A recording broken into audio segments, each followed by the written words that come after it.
सर्वांना नमस्कार. या व्हिडिओमध्ये आपण आपली प्रेरक व्यक्तिमत्व असणारे गणपती, ज्यांना आपण आता देवता मानतो, त्यांच्याविषयी मला काही आपल्यासोबत माहिती शेअर करायची आहे. प्रमुख कारण असं आहे हा व्हिडिओ बनवण्यापाठीमागे, मी काही शालेय विद्यार्थ्यांसोबत चर्चा करत असताना आणि त्यांचे प्रश्न ऐकून थोडासा मी अचंबित झालो. तर या मुलांनी चिकित्सा केली. जी प्रचलित गणेश मूर्ती आहे त्या मूर्तीची त्यांनी चिकित्सा केली आणि ती तुम्हाला सर्वांना माहीत आहे. मग चिकित्सा करताना त्यांनी काही प्रश्न विचारायला सुरुवात केली की सर, आपलं असणारं मानवांचं शिर, डोकं हे जेव्हा काढल्या जाते आणि त्याच्या जागी जेव्हा एखाद्या प्राण्याचं शिर अर्थात डोकं लावल्या जाते, जे की आपण गणपतींना हत्तीचं पाहतो. मग त्यांनी प्रश्न असा केला की सर, आपल्या गळ्याचा असणारा हा घेर आणि हत्तीच्या पिल्लाच्या डोक्याचा, मानेचा असणारा हा घेर एक कस काय झाला, तो कस काय तिथं व्यवस्थित बसला, हा एक प्रश्न आहे. बरोबर आहे. दुसरा त्यांनी चिकित्सा सुरू केली की सर, आपला रक्तगट, मानवाचा रक्तगट आणि प्राण्याचा रक्तगट हे कसं काय झालं. आजही तुम्ही बघितलं असेल, दवाखान्यामध्ये जर आपण गेलो तर डॉक्टर्स कोणाचंही रक्त आपल्याला देतो का? अजिबात देत नाही. विशिष्ट रक्तगटाला विशिष्टच रक्तगटाचं रक्त द्यावं लागेल ना, बरोबर आहे. मग तो प्रश्न त्यांनी विचारला, मी फक्त ऐकत राहिलो. म्हणजे अगदी बरोबर आहे मित्रांनो.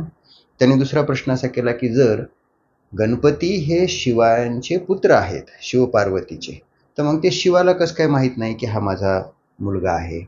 शिव तर हे ज्ञानी आहेत, सर्वव्यापी आहेत, सर्वज्ञानी आहेत, त्यांना ते सगळं कळतं. मग त्यांना हे का कळालं नाही की हे आपले पुत्र आहेत?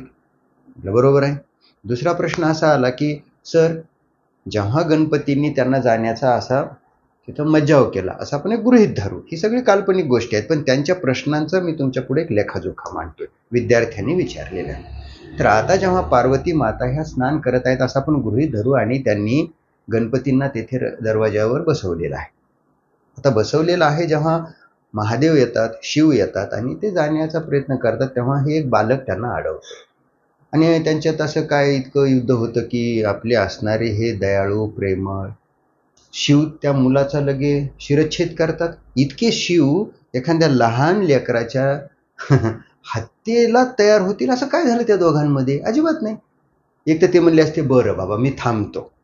एखादं लहान लेकरू जेव्हा आपल्याला असं हट्ट करतं तेव्हा एखादा व्यक्ती काय म्हणतो, ओके होऊ दे, तुझ्या मनासारखं होऊ दे, मी थांबतो.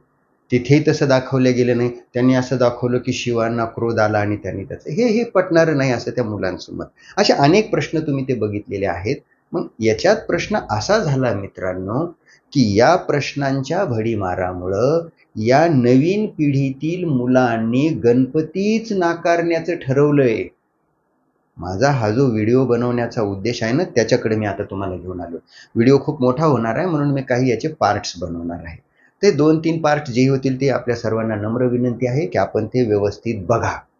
आता या मुलांना या प्रश्नांमुळे गणपतीच नकोय असं यांचं मत झालं की हे सगळं अवैज्ञानिक आहे, असत्य आहे आणि परिणाम काय, तर आम्ही गणपतीच मानणार नाही. आता माझा प्रश्न असा आहे की एखाद्यावर आरोप केले, ते आरोप सत्यच नाहीयेत, बरोबर आहे. मग सत्यच नाहीये तर ज्याच्यावर आरोप झाला तो दोषी का आरोप करणारा दोषी? आलं लक्षात? बरोबर आहे. मग गणपतींवर ही जी काही पुट चढवलीत, जे की त्याचा मूळ भागच नाहीयेत, मग गणपती दोषी का त्याच्यावर हे पुट चढवणारे दोषी? आता सांगा. तर हे पुट चढवणारे दोषी. मग आपण एक स्वतःला सत्यशोधक समजून घेतो, विवेकी समजून घेतो, विचारी म्हणून घेतो. त्यांचं काम काय ठरतं आता? त्यांनी काय केलं पाहिजे, आपले आराध्य असणारे हे जे गणपती आहेत ते नाकारायचे का त्यांच्यावर चढलेले हे जळमट पुट दूर करायचेत? तर आपल्याला त्यांच्यावर चढवलेले ही पुट दूर करायचे, जे की त्यांचा मूळ भाग नाहीये. मग गणपती का नाकारायचा आपण? तर अजिबात गणपती नाकारायचा नाही, कारण तो अस्सल आपला आहे. अस्सल आपला म्हणजे इथल्या बहुजनांचा, येथील मूल निवासींचा हा असणारा एक रक्षण करता, पालन करता आहे. आलं लक्षात? आता मित्रांनो, शिवांचे गण होते, ज्यांना आपण महादेव म्हणतो, शंकर म्हणतो, यांचे हे गण होते, बरोबर. आता ह्या गणांचा जो प्रमुख आहे, गणांचा, त्यांना आपण काय म्हणतो, गणपती. पती या शब्दाचा अर्थ काय होतो, कोणी सांगू शकेल? पती या शब्दाचा अर्थ होतो पालन करता. जो आपलं पालन करतो तोच प्रमुख होण्यास योग्य असतो. गणपती हे त्या त्या गणांचे पालन करायचे म्हणून ते गणपती म्हटले गेलेले आहेत. आलं लक्षात? आता अशा अनेक, आता जे हे शिवाचे भक्त म्हणा, त्यांना मानणारे म्हणा, यांचा जो गण आहे त्यांचं पालन करणाऱ्या व्यक्तीला काय शब्द दिला आपण? गणपती. आता शिव पार्वती हे प्रत्येक गणातील सदस्यांना आपल्या मुलाप्रमाणे मानित असत, तसं त्यांना वागवीत असत. याचा अप्रत्यक्ष अर्थ काय झाला मग?